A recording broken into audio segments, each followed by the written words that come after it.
Hello, everyone, and welcome to another edition of We Are the Review Crew here on Sea of Tranquility. And look at this crew today. We got a little bit of a bigger crew than usual. Let me go around. It's kind of a special episode, too. I'll get into that in a second. So far, today, we got Eric Porter in the house. Karen LaPreciosa is in the house. Rick Labonte is in the house. Phil Aston is in the house again. Phil, you're like one appearance away from being a regular. And then Grant Author is in the house. Grant Author is going to talk about new music. It never happens. I really have to be moved by something to talk about new music. Well, So you got to listen to stuff to be moved first. So you Yes, always got to right. give new music a chance first in order to be moved. that's right. So it is a special occasion because, believe it or not, this is our second season. I'm going to call it a season, like it's a TV show. Fuck it. It's a TV show season of the second one of Sea of Tranquility. So I thought I'd change the logo behind me. There's the old one. It kind of, imitated as homage to Motorhead. This is the new one for season two. Oh, Yeah. the review crew, season two. And for the special, this is our first birthday. This got street cred. I know we got street cred, man. Chipmunk So I got a cake. Nice. Celebrate Very nice. year one. So everyone, I want to thank everyone who watched because you were a part of this. I want to thank everyone who's ever been on the show, even if you were on the show once, because you were part of this. You made it happen. 1 year. So as goofy as it is, if you want to join in and blow out the candle with me, you can. I know that. Why would I blow into my phone? Or if I'm on the subway and people see me blowing in my phone, they're going to think I lost my mind. Don't worry about it. So everyone make a wish, and then we're going to blow out the candle for year one, and then I'm going to eat this cake after the show. Okay. Making a wish, and there it is. All right. I don't know if I should blow too. All right. I made my wish. All right. Take some of these shows off my shoulders. No, I didn't. So we are going to go around and talk about some new releases, things that were probably missed in 2024. Because I mean, it's January 4th, and I don't know about you guys, but I don't have any new releases from 2025 yet. Hopefully next week. So Eric, Yes. what you got, and what do you want to talk about in the first round? Well, I got an early Christmas present and also a New Year's Eve present. So I am a big fan of the band Echoland. We had them on in the prog seat, I believe 2 weeks ago. They are a band from Pennsylvania. They were kind of the great prog hope of the 90s. Probably one of the few bands that were signed to a major label. They got signed to Sony Music. They're out of Philadelphia, released a major label album, went nowhere, and gone. But they reformed. They've been putting out music they're a little slow. The last album was 2015. So we've been waiting 10 years, people who are fans of this band. So anyway, long story short, they started a Kickstarter campaign. So people could go out, kind of fund the band, help them get this done. They actually worked with the producer who produced their major label album As the World, Glenn Rosenstein. He's worked with Ziggy Marley, Madonna. He's got, I think, a Grammy or two for some of the work he's done. So this guy's a top-notch guy. But they did this all themselves, kind of brought it to him, maybe to kind of polish things, because he is what he is. He's a great producer.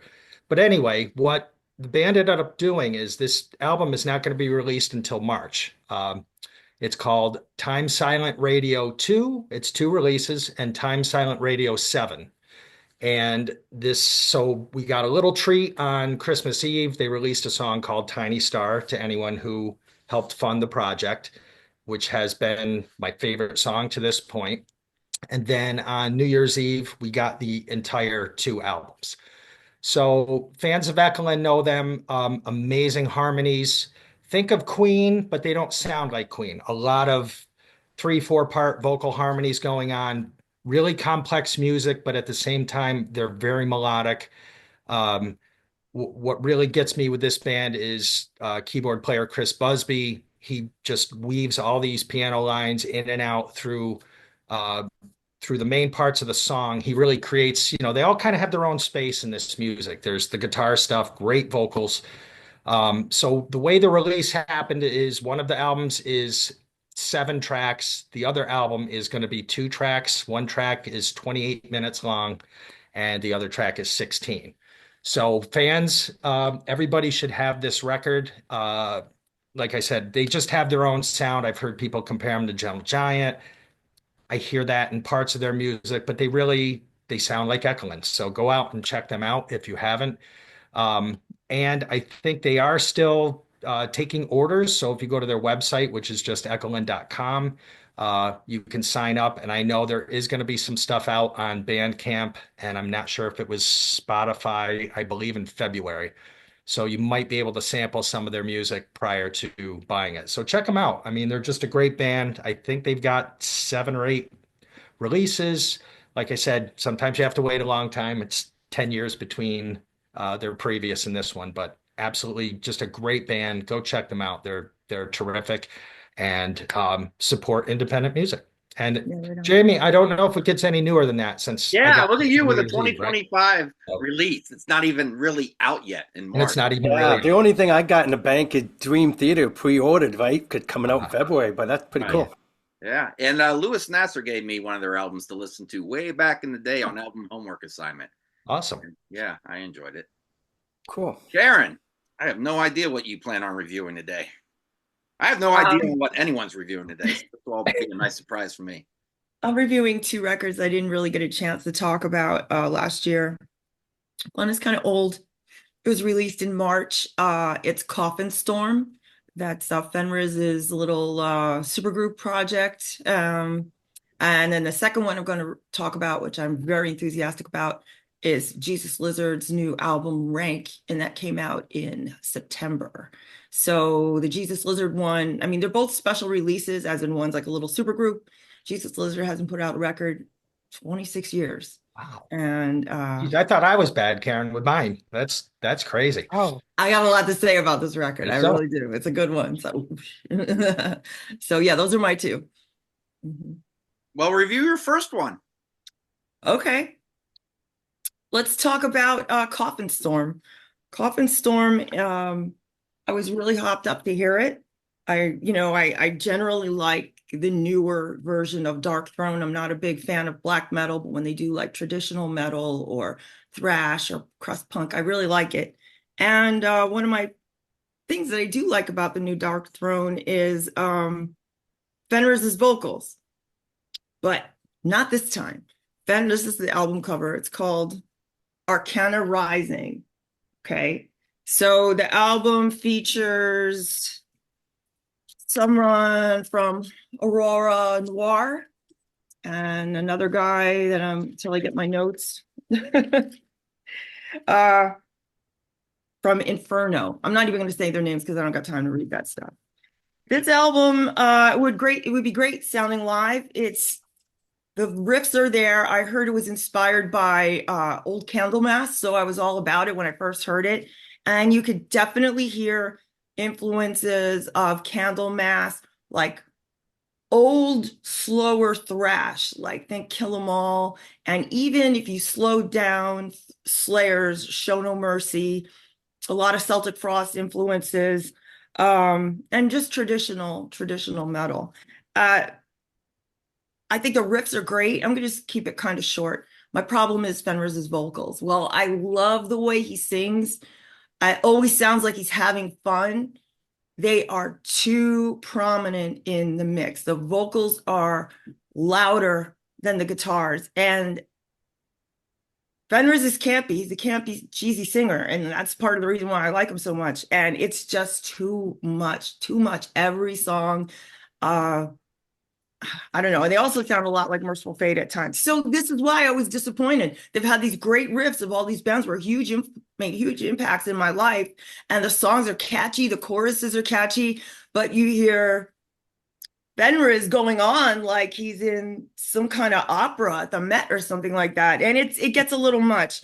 I bet, like I said, I bet this would sound great live, but it's never going to happen because Fenriz doesn't play live.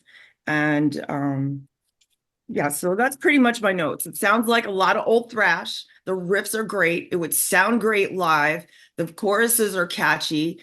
Um, it's just Rip Fender's it's just too prominent, his vocals, and I think it ruins it. And maybe live, the vocals would be better in the mix. Yeah, and the guitars would be amped up more up front. You can hear those riffs, you can hear the good rhythms and stuff like that, but he's just taken over. And if anybody is curious, you know, I like the second song, the title track, Arcana Rising, but you can, listen to it. And after a while, it gets on you with this, the vocals. So, and I'm not going to imitate him because it's going to be bad. So, yeah, that's my first one, Coffin Storm from Norway. All righty. Rick, you're next. Okay. First of all, this is the continuation from our last show. We did the top five. Me and Phil was on that show, and then we had we wrestled. Jamie wasn't really hard to convince him, but we had to do honorable mention just for us to sleep at night. Because there's so many great prog and rock records of 2024, in my opinion. And when we were doing this feedback, I also had when I was in New York, our Canada Post was still on strike. So I had some CDs still outstanding. And all my friends are showing off Judith Priest. I didn't get mine yet. And I'm finally got it and all that stuff. So it's great to have. And I got to tell you, it does change the way that I rank today because so many great albums came in catching up during the holidays that I got to share. One of them is a gift from Pete Pardo. He knows I'm a prog fan. And so he recommended me to check this out. And it was Echo Verse, a band that he sent me, and it's really a great prog band. I mean, I find it great singing, great guitar playing, great keyboard. I think the star is the drummer. I really love what he did. He kept everything interesting through the whole song. It's a full 79 minutes. It's a full CD, and you know what? It goes by like it's a half an hour for me because the songs are that good. Even though in the middle of the 10 tracks, there's a song called War Within and 30 minutes long. And I swear to God, that goes by like a 15-minute epic versus 30 minutes. It's just the way it presented. It was, you didn't even know the song changed or ended. It felt like a bunch of songs in one, right? So it was really interesting. And then they ended the album with a Beatle cover, which if you know me, I'm such a fan of Beatles. Very few bands can impress me doing a Beatles song. Right on. Or maybe out of 100 out there may be 10 out there that I actually like the version. This is interesting. It's Eleanor Rigby. And you know, one thing about Eleanor Rigby is that it's all orchestration, Paul's voice. It's very little Beatles in it, to be truthful, because Ringo's not on it and George is not on. But in this, they made it proggy. They have drums in Eleanor Rigby, okay? And so I thought that was pretty interesting. And I'm glad they put it at the end because it was a departure from the whole record, but it felt like it belonged there because you could tell it's the same band. But being that they had such great original stuff, they didn't need this Beatles song to make it. I mean, it's 79 minutes. They had to throw in an extra 3 minutes. Wasn't necessary, but I tell you, to end with a Beatles song, it's a pretty risky thing, and I thought it was good. I enjoyed the version. And that's kudos to the band. What else I like about this package is the way they laid out, because in my double album, I had a 2 CD package and I had a booklet inside behind the center panel. And many people never even knew the lyric book is in there. Mm-hmm. I never put it in the slot because it always ripped. When you buy some CDs, it's ripped right there. But I like the way they did it. They have the lyrics fold out 4 ways. So I think I'm going to do this for my next album. And that way I can get the whole thing in there without people knowing that it's buried, right? So I thank you guys. I'm going to do that for 2025. And then it talked about the band, the 4 members that does just great music. And again, I don't know a whole lot, but the band is called Echo Verse and the album called Whispers Between Worlds. And thanks to Pete Pardo. It's a nice Christmas gift. I enjoyed it a lot, and definitely would have worked way up in the ranking had we had this week before that show. In fact, Jamie did that Saturday. The Monday, all my mail came in that I didn't get to share. So I'm glad that we got a chance to do this. So Echo Verse, Whispers Between Worlds. It's a cool cover. It is. It's really cool. I would put it on my wall. Yeah, I'll tell you what, prog bands, they love their circles, they love their spheres. Yes, they love the There's planets. clear on an album cover. I know it's prog, and I know it's going to be long. And isn't that true? I mean, you can see that capital P prog right there, right? Yep. It's beautiful. That's it. All right, Phil.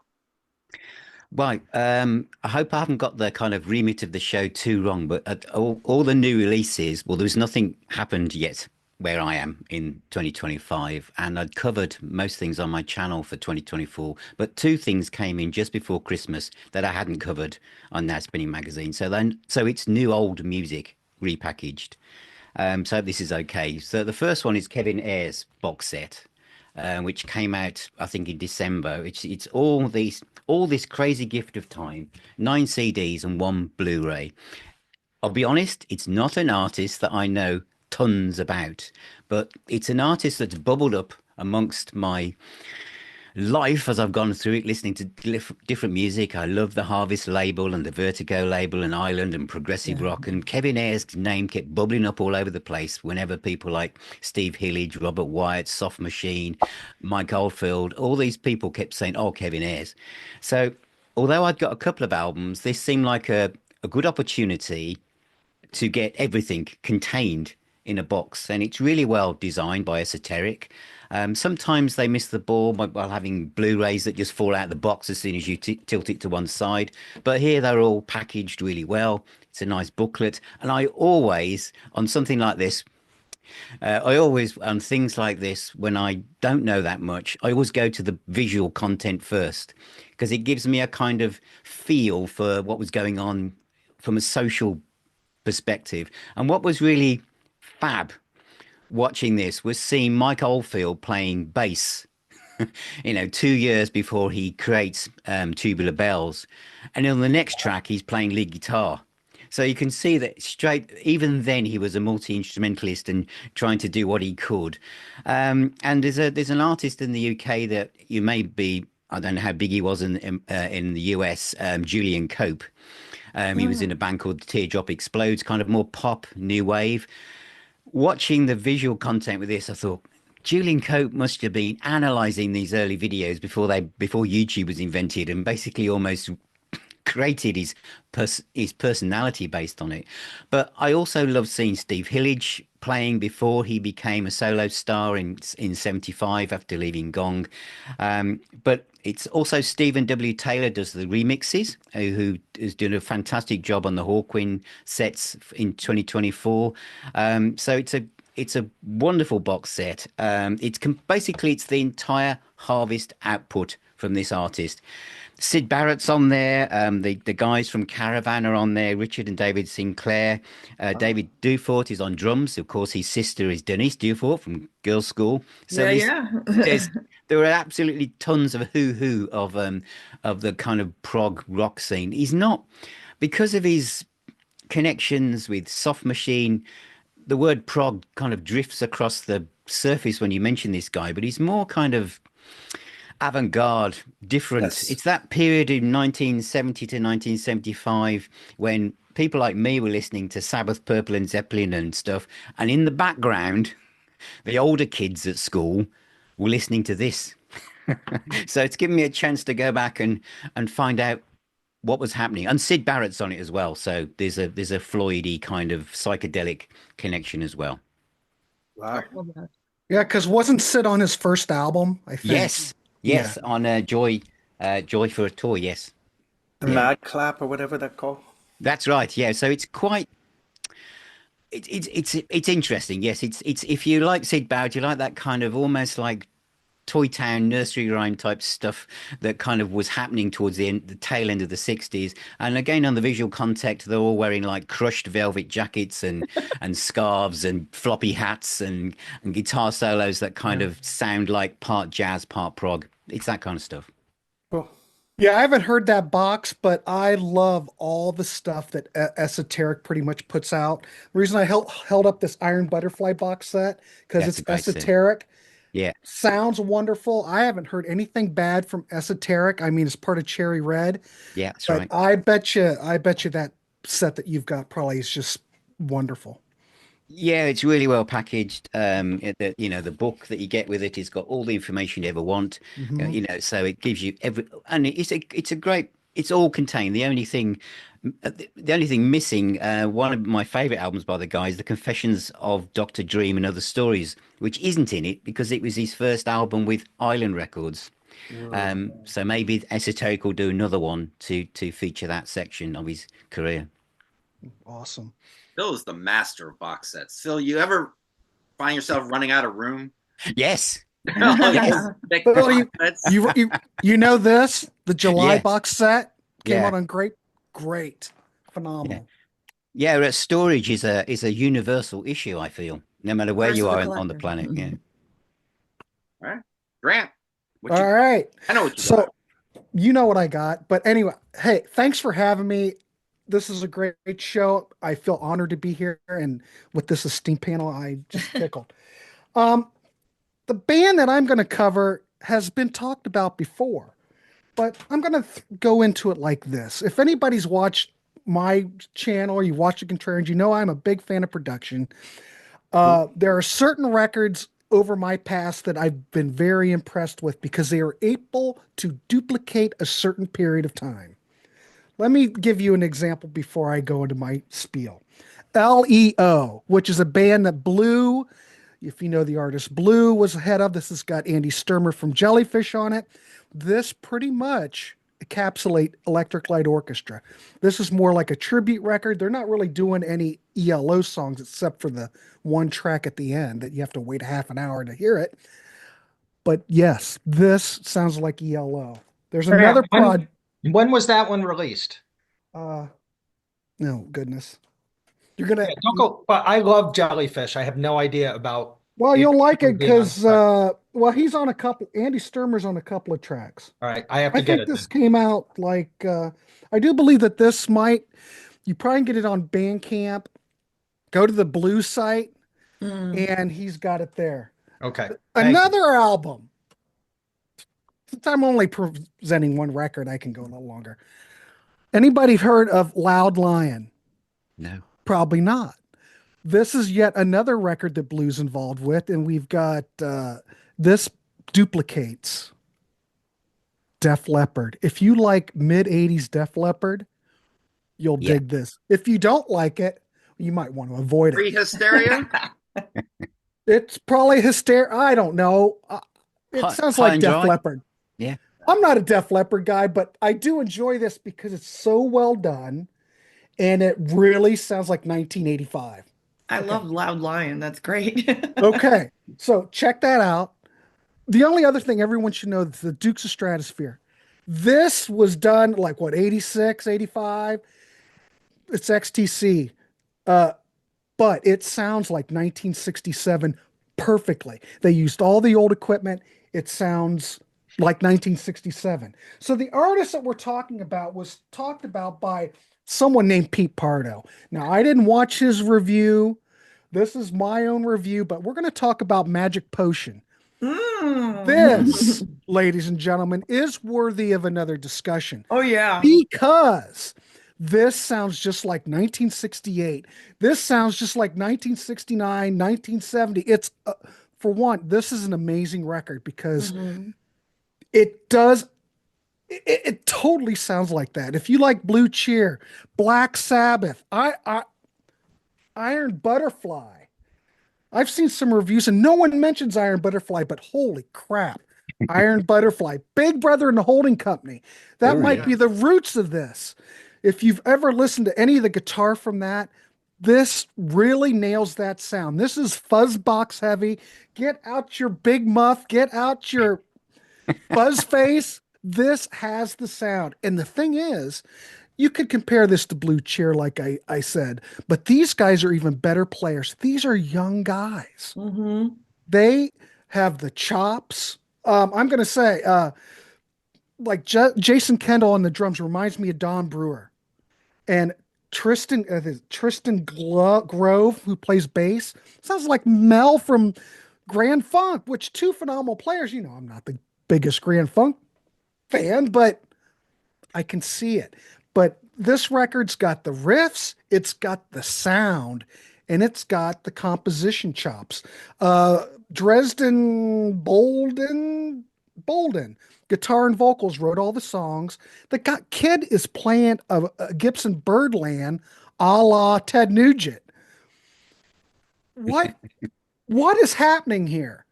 But this gives me hope for the younger generation because this smokes. These guys have chops, they have the songwriting, they have the production. There is nothing here that I could complain about. It's like if you took Blue Cheer and give Blue Cheer some chops, playing chops, because these guys are all real good players.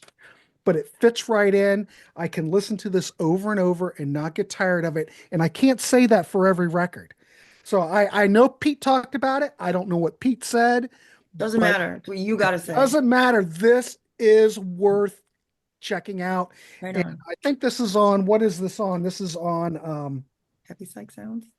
what record. Well, everybody, I want to mention this. Riding Everybody, Easy Records. Oh, Riding Riding Easy. Easy. Okay. Are you guys familiar with the brown acid comps that Yes, Riding I was Easy just going to does? mention that. Yes. Okay. That's So another Riding thing. Easy, that label is very heavy on bands like Magic Potion. Yeah. And there's a lot of bands. This is like a resurgence thing that's been happening for a couple of years now. But Grant, excellent choice. I think you summed it up very nicely. It's a great record and I love it. I love seeing all this stuff coming out. Please, if I'm going to say this in the comments, if you've heard this, let us know. Spread the word. Evidently, these guys are going to be going out on tour. I don't know anything about them, but I'm taken by it, and it gives me hope for the future. It is, I'd probably give it, well, is it perfect? Well, close, 4.5 out of 5. I'll give it that. It's darn good. So that's my choice. Thanks, Grant. That's a new band to me. I'll definitely check There them you out. go. Thank you. Check it out, everybody. Yeah. I went on Bands like that and Vintage Caravan and others, they'll give me a lot of hope that the young people still can rock and roll and they don't use click track, they don't use the Yeah. the samples, they just use everything vocally. It's raw, but it's live and it's real. But this sounds, I don't know how they recorded it. I don't know very much about it. But the kids playing a Birdland, it looks like 1968 when I look at the pictures of them. Yeah. They've got the vibe, they've got the outfits, they seem to have the passion, and the passion comes across on this record. So if you like Blue Cheer, Black Sabbath, Iron Butterfly, Big Brother, this is I like the name too. Magic Potion, Yeah. that's cool. I was so glad you picked that.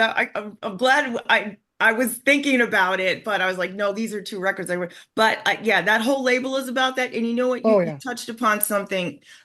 People, I hear a lot today. Look, these are all brown acid CDs. That people like kids don't play music. There's no good music coming out. Young people are this young. That's a load of crap. They're just not looking. They're just waiting for stuff to be handed to them. And in this day and age with the internet, you really got to look because there's so much out there. And people are playing music. People are writing songs. Some are even recording in analog. It's all there. You just can't. You just have to look. Yeah. Good choice, Grant. Awesome. And I put that. I went on Bandcamp and I put the CD in my cart. I said, you know what? With an album like that, I don't want the CD. That has to be vinyl worthy. You've got the vinyl. Oh, look at that. Vinyl worthy. Release. Absolutely. And when it came in, the material feels old school material. The cardboard kind of smells old. And look at the back, these guys. If it wasn't for the UPC code, I would swear this came out in 1969, 1970. There you go. I have a proto metal section on my vinyl and I have a stoner rock section. All the proto metal is real proto metal from the time. I almost just want to slide this in with those bands, like Dust and and Fuzzy Duck and all that. I got Fuzzy Duck too. I should have brought that up. And 2024 was great for throwback sounds. Right on. Like I reviewed this, Nestor. If you want to relive the 80s and hear a song like every song could be played on a Rocky soundtrack, they somehow they sound like Survivor. Yeah, it's like amped up Survivor. It's ridiculous how funny it is when I'm laughing at the same time of how authentic it is. It sounds like a 1986 album. What label's that on, Jamie? They have two albums out, and this is on Napalm. Okay. Uh-oh. And if you want to listen to like death metal that you swear came out in 1991, Yeah. Eternal. And again, did I get the CD? No, I thought, it sounds like 1990, 1991. I'm going to get the cassette and make it a hell of a Wow. hit. This sounds, I mean, I don't know how they're pulling this off, all these bands. I don't know great. either. I hope there's a bunch more to come out in 2025. What comes around goes around, my friends. And who would have thought music that we liked back then is now trendy and being rediscovered by people, And Eternal's made by like 18-year-olds or something. Yeah, right on. I know. It's great. Crazy. There's hope, ladies and gentlemen, for the future. For real. For real. All right, my reviews I had a hard time with because there's things I like and there's faults that I know I have to point out. But there's things I like. The first album is by a band. Karen might know these guys. I don't know if they go by 1,000 mods or 1,000 mods, but I always say 1,000 mods. I don't know. 1,000 Doesn't mods? matter, right? Okay. 1,000 mods formed 2006, so this is not a new band at all. No. They're from Greece. What do they play? Stoner rock mixed with a little alt rock, but the alt rock is kind of, the new album's a little alternative rock. Album Cheat Death released November 8th, 2024. There they are. There's the album, and there's my CD right there. Here's the thing with these guys. Now, I didn't know who they were until a buddy of mine owns a record store here, and there's a venue right across the street, like literally, I don't know, 40 feet from his record store, called Rumba Cafe. And he says, do you want to go see 1,000 Mods tonight? And I said, I ain't doing shit. It's Friday night. Okay. So we went and I had a good time. Valley of the Sun played. I didn't know who they were. And I became a fan and I walked out with all 5 of their vinyl. Nice. Wasted beyond belief. And I bought it all. Fuck it. And I thought these guys were really good. Oh, I bought their koozie. I left it upstairs. I meant to grab it. So I started listening to them. I started to stream them and I bought a CD. And here's the thing with them. They have long songs. They sometimes they're unnecessarily long, I feel, but the songs are good. They have a song on their 2016 album called Loose. Okay, for example, 2016. The song is 8 minutes and 42 seconds. I counted the day before the show. It takes 46 seconds for that song to fade out. Just to fade out. The guitar solo, it starts to fade out. I'm like, okay, the song's over. 46 seconds it takes to fade out. If they would have just ended on a sudden note, the song would be under 8 minutes long. But because of the fade out, it goes well over 8 minutes. So they need to do some self-editing sometimes. It bothers me a bit more on this album because I think this is their best songwriting so far. It's just that they're like the stoner rock version of present day Iron Maiden, where you're like, yeah, I like Book of Souls, but yeah, it could have been edited. Why all the long songs? Overthrown is the first song, almost 8 minutes, right there off the bat, but it's got great melodies, like all these songs. The One Who Keeps Me Down has a wonderful driving beat, big guitar riffs. One of 3 songs under 5 minutes. Gotson Hammer hits hard. It comes off with they're playing their asses off too, and they're putting their heart and soul and sweat into these songs. It's almost like when they were done, if they're done playing them, they want to go, what'd you think of that one? Huh? Pretty kick-ass, right? You can just tell they're excited about their own songs. And maybe that's why they're not editing them properly, because they're excited about every single part and they don't want anything left out. That might be it. There is a 7-minute song that comes on like a grungy stoner rock version of, like I said, Iron Maiden songs. And you might be saying, but Laszlo, when you listen to these songs, do you notice specific parts that could be taken out? Yes, I do. I listen to the song and I go, that's unnecessary. I just want to cut it out right there. There is one song that's only 3 minutes and 19 seconds long called Bluebird, but it's a guitar interlude. Just a guitar interlude that goes nowhere. And an album that's about how long is this? It's about an hour long. We don't need guitar interludes, guys. Just keep the momentum going. The last song, Gray Green Blues, is 10 minutes long. And it reminds me of Jane's Addiction's 3 Days. Has a great guitar solo at the end. It's great. And I want to point out one thing about these songs. Even though they're long, and they have a history of doing this, but I like these songs so much more that it bothers me a little bit more that they're unnecessarily long. They would make, any one of these songs would make a great one long song on the album. You know how sometimes an album has that one long song and it's the epic and it's great? Any of these songs would make a great one long song as is with no editing. But you put them all together on the same album and you're like, a little much. You want them cut a little bit. So, yeah. So it's really hard to give this a report card grading because I do like it. I do recommend it, but it's also sometimes too long. Production B+, produced well. Songwriting, great songs. Snip, snip, snip, going down to B-. Musicianship, B+. The guitarist is really good. Vocals, B. So if you take all of that, that's what, like a B rating average. Average score if the songs were shorter, probably an A-. I'd be giving this an average score of A- if they just did some self-editing. But, I mean, I don't have a lot of time to listen to every new release, so I like my albums to be shorter. If you're out there and you like this kind of music and you don't mind a longer album because you have more time to sit with an album, then by all means, check it out. They're not a bad band whatsoever. So, cool. Eric, on to your second one. Well, Jamie, you might have a job as a producer. Get in there and start working on them and edit these songs down a little bit, right? Yeah, I'll bring my scissors. There you go. Taking that out. Well, I'm going to go. This is a recommendation from Ken Golden that he kind of sends stuff out to us. We have a chat going on the Prog Seat where we all kind of talk to each other, talk about what we're listening to. And it's a band from Japan. PTF is the name of the band. 4-piece band, violin, keyboards, guitar, and bass.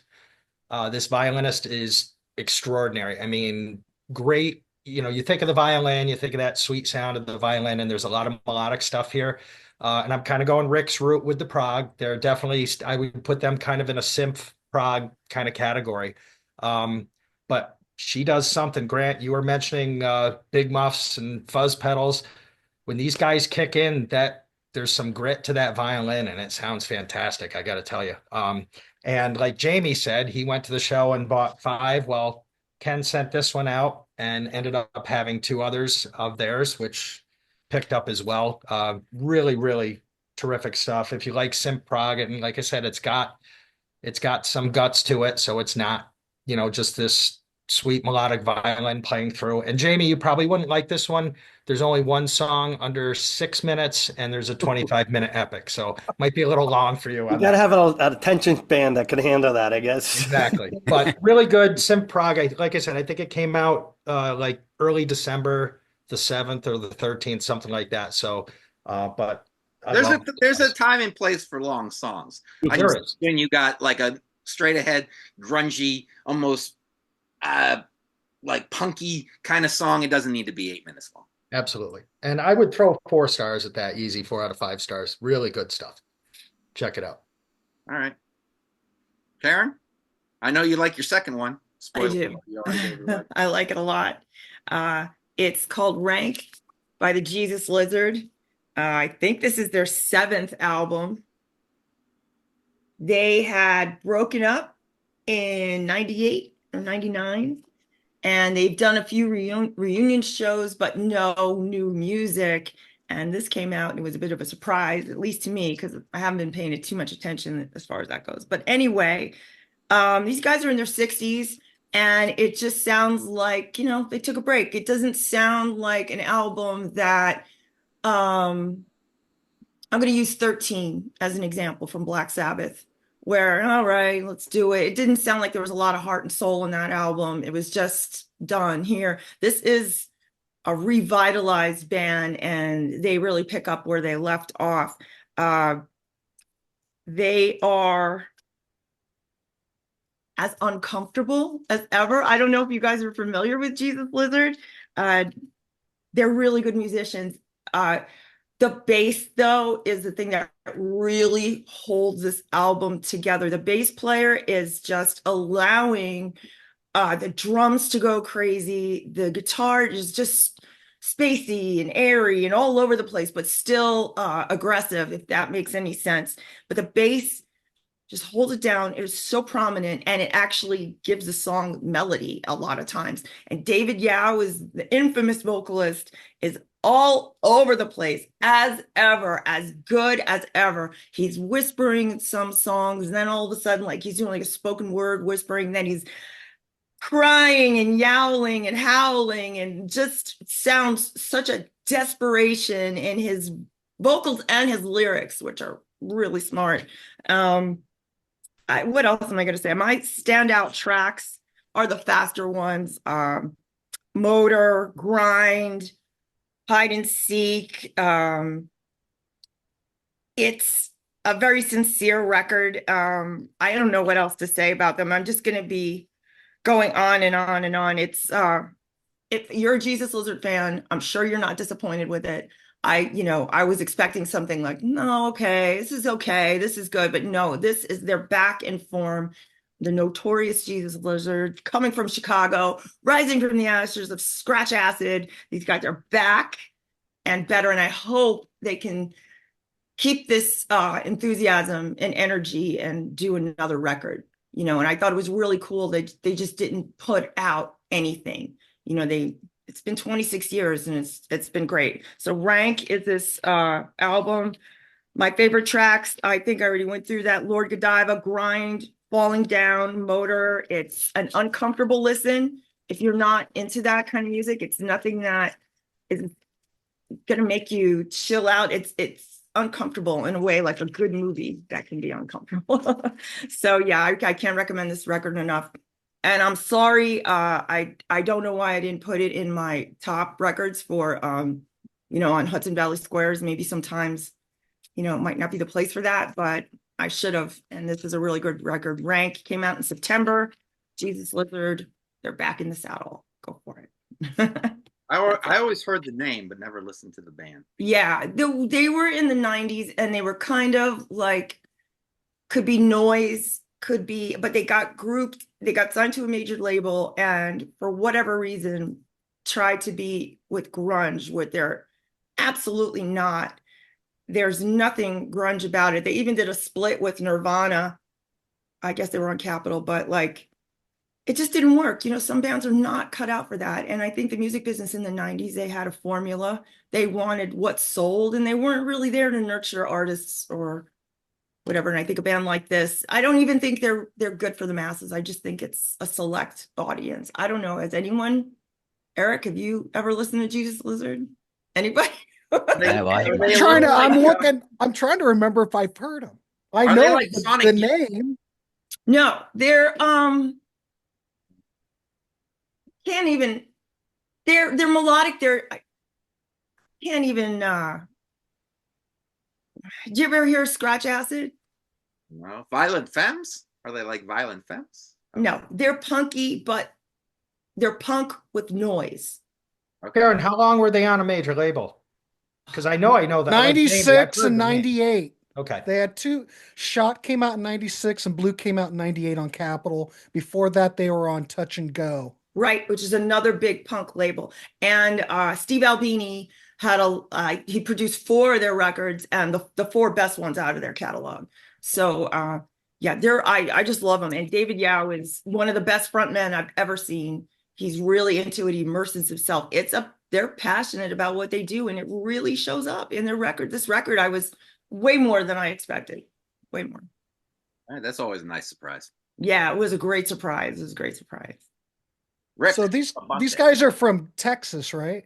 Yeah, and then they relocated to Chicago. They're not like the Butthole Surfers at all, are No. they? Totally different animal. Yeah, they're not. I mean, the Butthole Surfers get a little noisy, and like these guys are noise, but there is a structure to their songs and their lyrics. And like I said, the bass is so strong that it really holds it down and it affords the other musicians to just go off in little places. And I think the guitar player is very underrated. What's his name again? Dwayne Dennison. So he plays softly, then he has riffs, and it's always a little jangly. I mean, there is no rhythm guitar. It's just him. And I think it's great. Listen to it just for the rhythm section alone, and I think you would appreciate it. So Right Karen, I off have the a quick question because we're always trying to turn people onto stuff. If someone was going to get into Jesus Lizard, let's say me, because Yeah, all me. what would be your gateway drug? What would you recommend? Do I want to say goat? I would say this one. Just start with this one because this is the Okay. most. This is Modern the sounding. easiest one to listen to. They're older now, so they're a little bit more mellow. And then just take it from there. If you like it, then go backwards. Listen to the Steve Albini albums. Why do I keep thinking I'm going to be spending money today? Don't just listen, just stream it. I already got Magic Ocean. I like physical media, Karen. Come on. I know, but you can if still it's test something it. like this that's out of your I'd rather wheelhouse. play Russian roulette and just support the band and buy it. Yeah. I like Yeah, I'm to the buy same. big blocks of cheese, but I also like to take the little samples underneath the sneeze guard. And Hey, if Karen says it, hey, all I need to hear is from Karen. If Karen says this is good, It is. I'm in. So I'll just I would buy start it. with this record because, like I said, these guys are a little older, but that doesn't mean that they're just a little bit more chilled out. There's a couple tracks here, like "What If" is a lot of spoken word.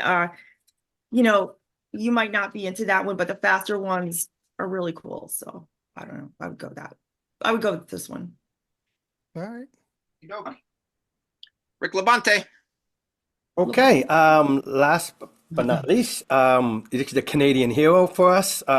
He is the voice of many great songs from the late 60s and early 70s. We're talking about the one and only Burton Cummins. He has an album out called A Few Good Moments. And it's a double album if you're vinyl, a long CD, which is got 17 tracks. And he haven't put anything out like in 16 years or something like that. And so it's nice to see that he put something out. And he was in our hometown not long ago, but I was playing at the other part of the casino, so I couldn't see the show.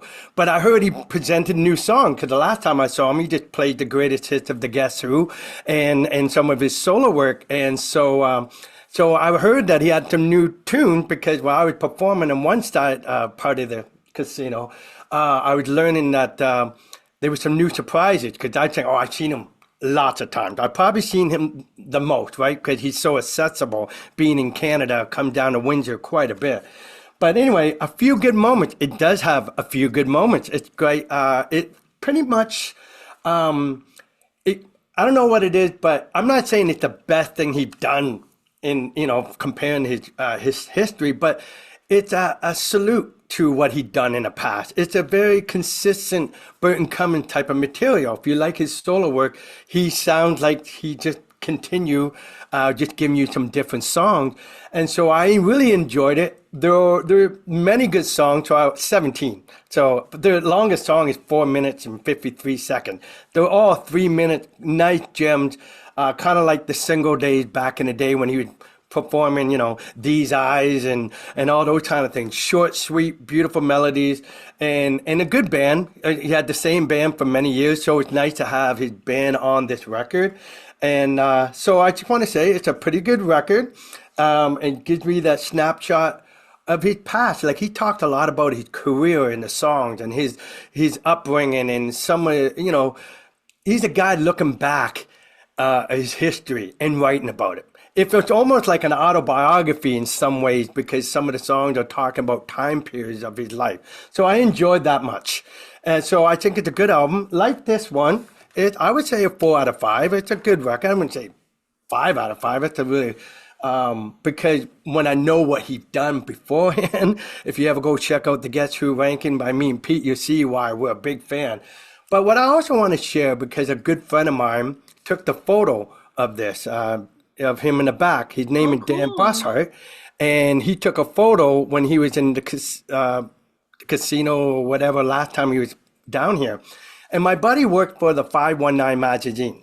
He wrote a story about me, my blues album, my first album, and Living It Up. In fact, because he'd written some articles about me, I invited him to take pictures for my album. And he did photo for the blues side. And a lot of my stuff, he took pictures coming to my live shot. So I was proud that him and I have a common interest in the Guess Who and Burton Cummings' career to get him to do the photo. Yeah. And this guy's really brilliant. I mean, you've seen my album with the painting, and then he put me in there. He had me sit by a tree, Photoshop me into this painting. I mean, when you look at what this was and put me in it like that, the guy's brilliant. So I'm so proud of him. And I just wanted to say, just a little kudos to him, because he's writing the story about me going to New York. For February, I have an article about Born Ready, and he wanted to know, how did you get Derek Sherinian on your keyboard? But then he shared that, hey, did you see that I got on Burton Cummings? And I go, brother, I got that record. I had no idea. I didn't read the fine print about photo. Yeah. So I'm so proud of it. And I just want to say, it's a great album, and it's a great photo for him to be a part of.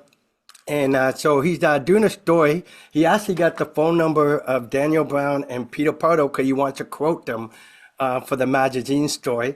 So I just thought it was worth, because it's SOT related. But anyway, it's a few good moments, and I would say 17 few good moments for sure. Some songs are stronger than others, but I think it's everything you wanted about Burton, because he has that piano voice where he sit down and just sings it, and then he has the full band, and then he has the rock and roll, and then the boogie woogie, and then he does some modern stuff. So he's a man with a lot of different styles, versions of himself, and it's all presented on a double album. Now, mind you, it's a single CD. I don't think the Guess Who ever put out a double album or him solo unless it was a live record or a compilation, the greatest hits or something. So this is a big achievement for a guy who, haven't put anything out. Maybe these songs were piling up quite a bit during the COVID years or whatever, but I'm glad we have something, Burton, before, we lose them. Everybody's up there in the age. You just don't know how long we got these wonderful people on the planet. But at this point, these few good moments, I'm going to take it. So 4 out of 5 for me. Okay. Bill. Okay, it's another archival release that kind of just slipped under the radar towards the end of last year, and it is somebody who isn't with us anymore. And it's Mountain, live in the UK from 2005-ish. Now, this is a 6 CD set. All that's in it is a kind of little fold-out poster. There's no essay to give context about what was going on. Although it says it's Mountain, I see it more as Leslie West. Corky Lane's on it, and a guy called Richie Scarlett is on bass. But by this time, and this is just how I feel, I feel that you can never have too much Leslie West in your collection anyway.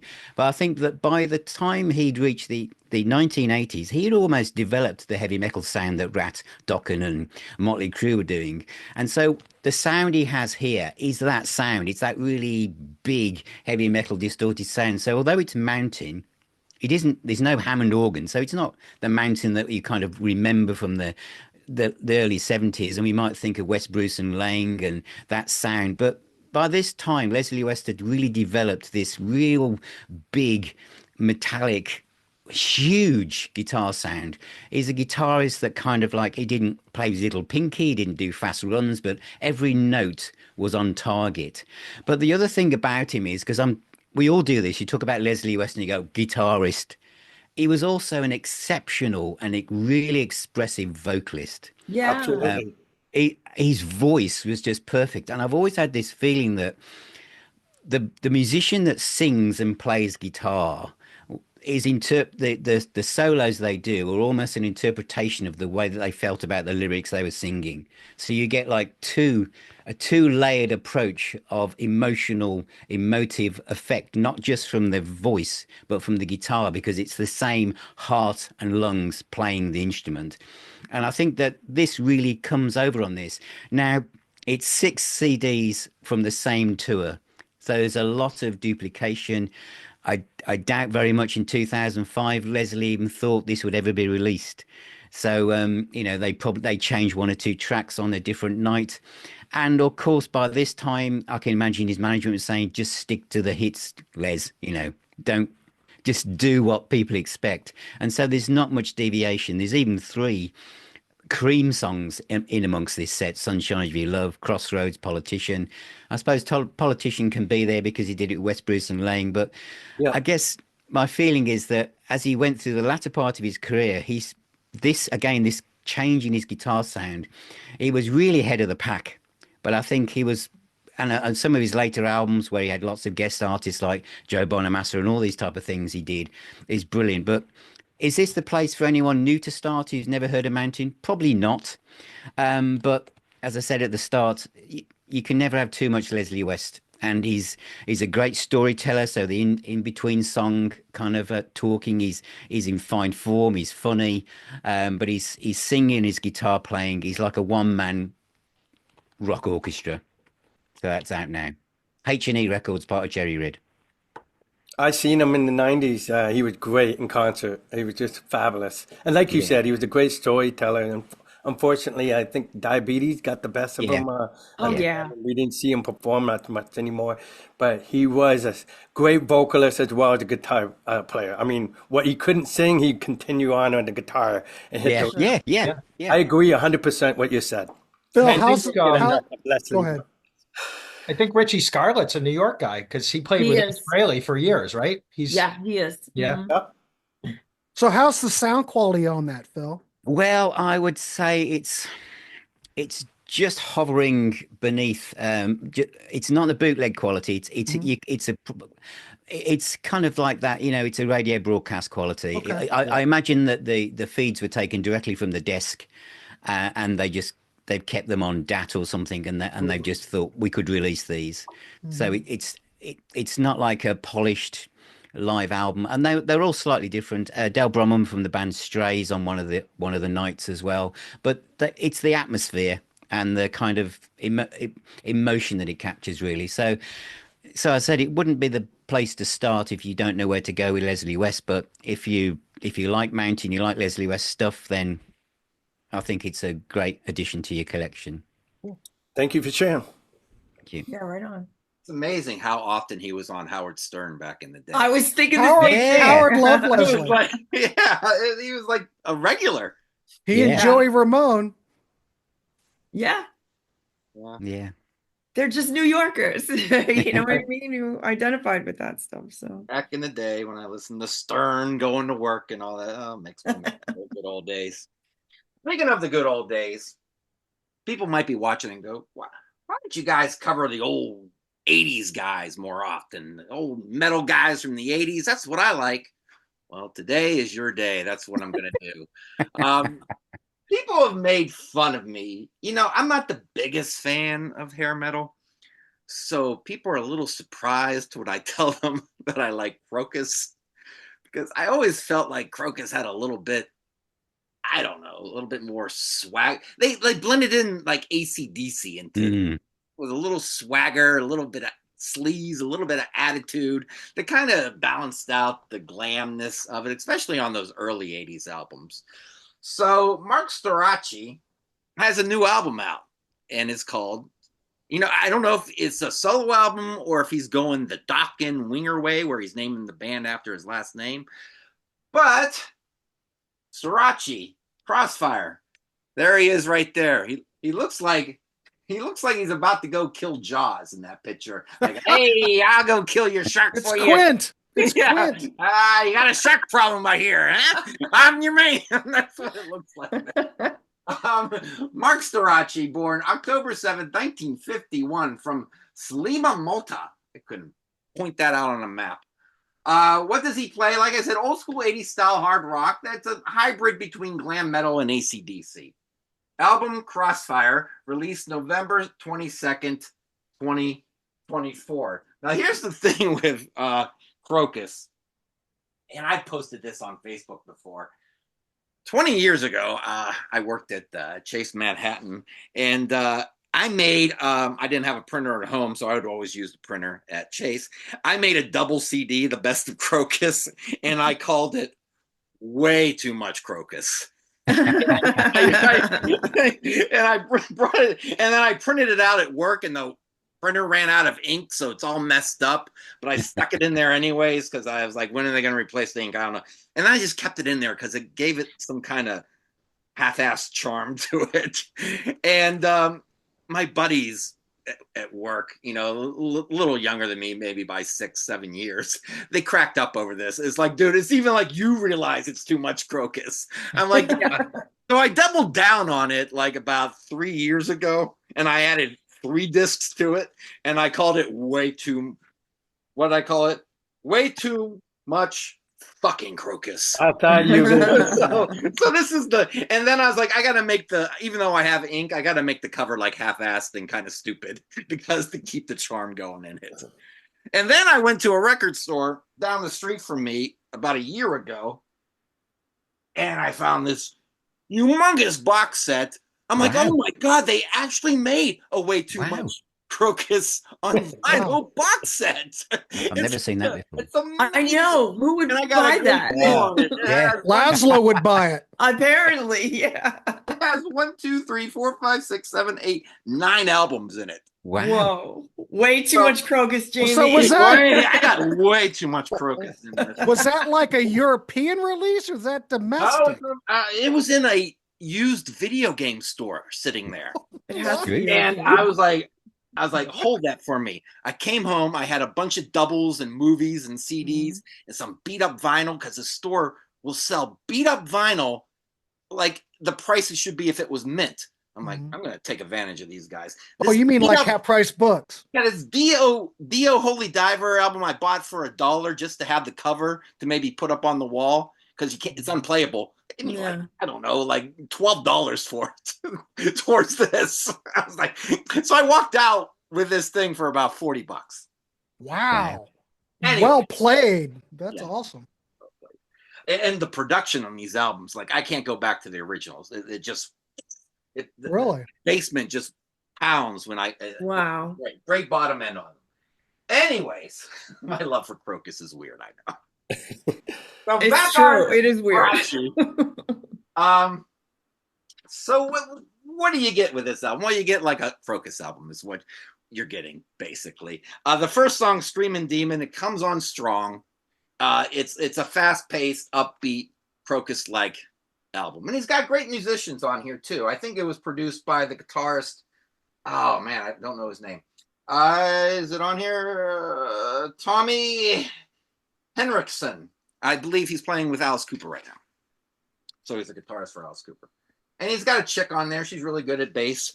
So it sounds like Crocus with modern production. And then Rock This City. Well, there's an interlude.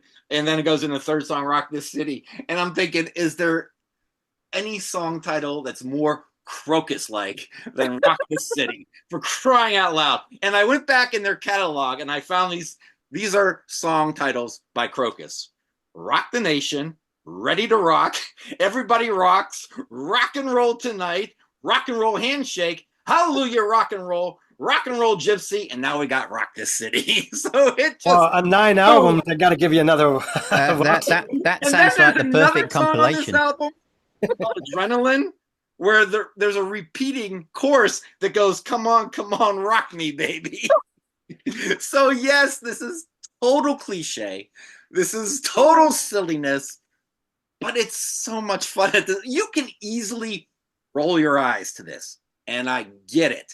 I'm sure a lot of people would, but there's also a certain charm to all of this as well. And I saw an interview of him recently, and he seems like such a nice, sweet, older guy these days. So yeah, they're not reinventing the wheel.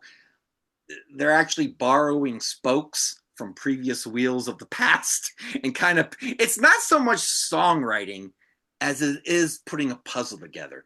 Take that trope, take that cliche, take that riff, piece them together, make a new song. So it's like making a model. It's a model kit. It's what it is. So is Rock This City a rewrite of Rock This Town by the Stray Cats then?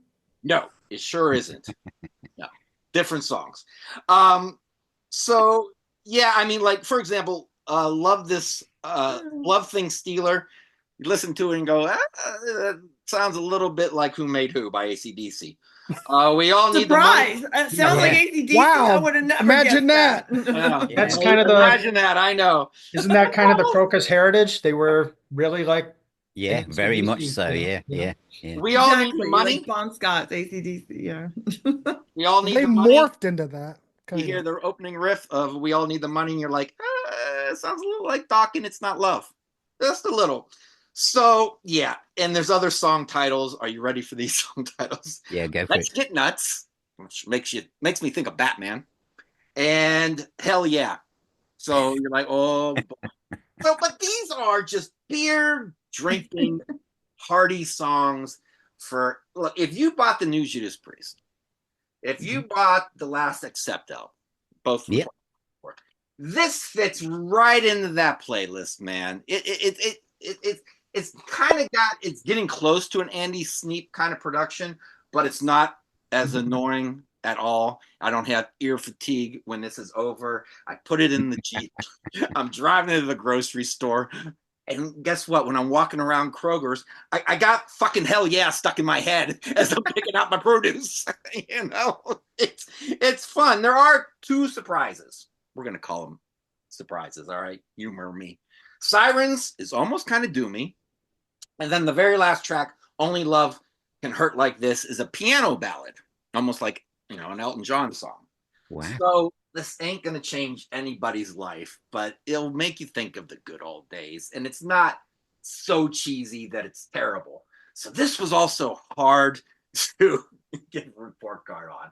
So production is A minus. Love the production. The backing vocals are really well done. It all comes together really good.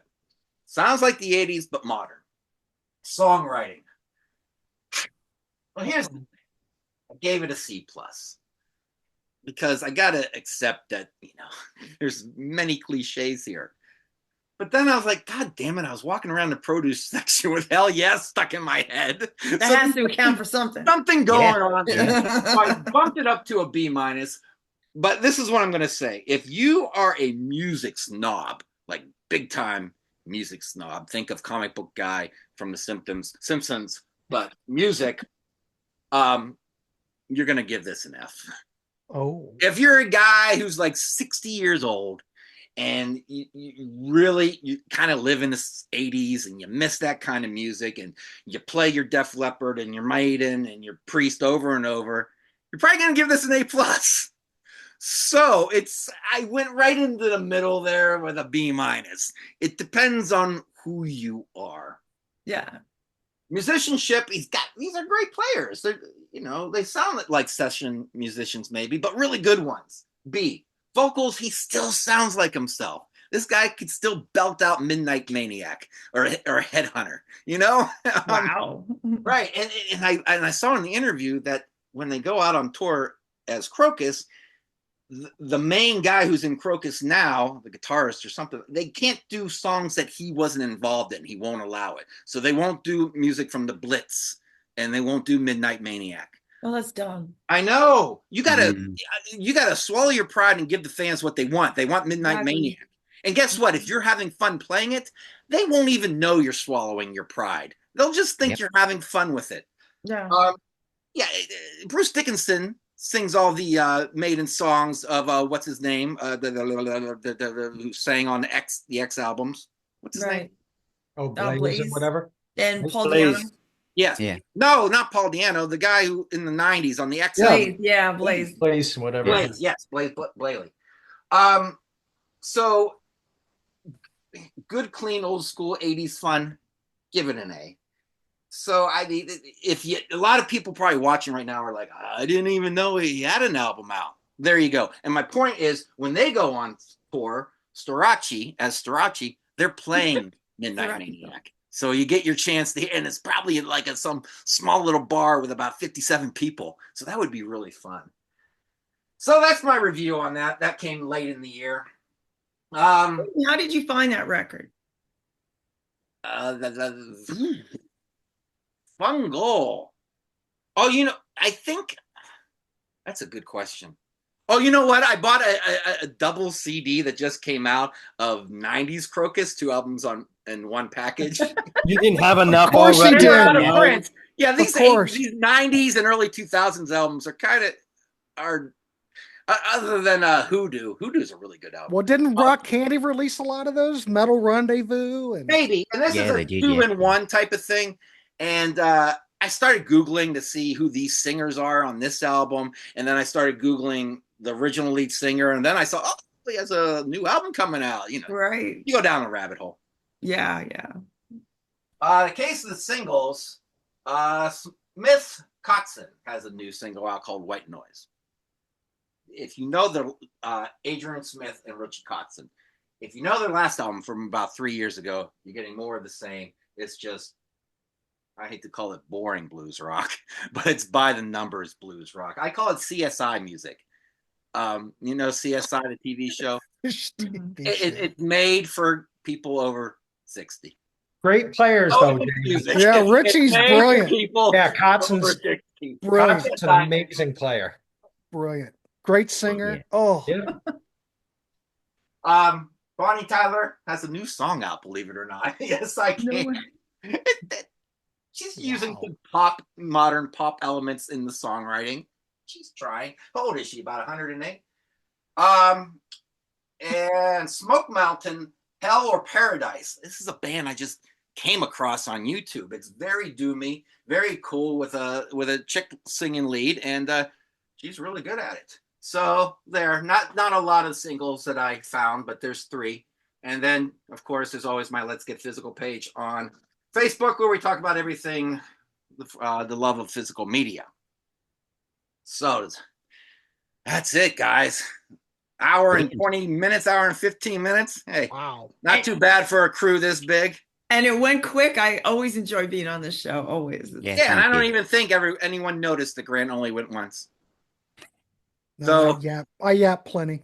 check us out on the web, everyone, at www.seatranquility.org. We're on Facebook. We're on YouTube.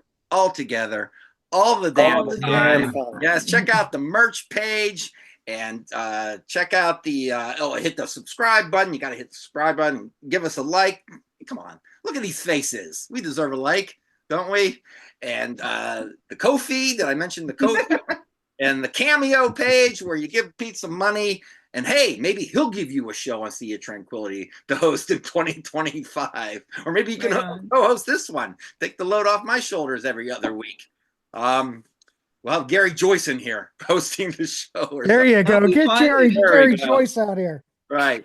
So until the next show, when we have a different crew and different reviews, I am Jamie for Eric, Karen, Rick, Phil, and Grant.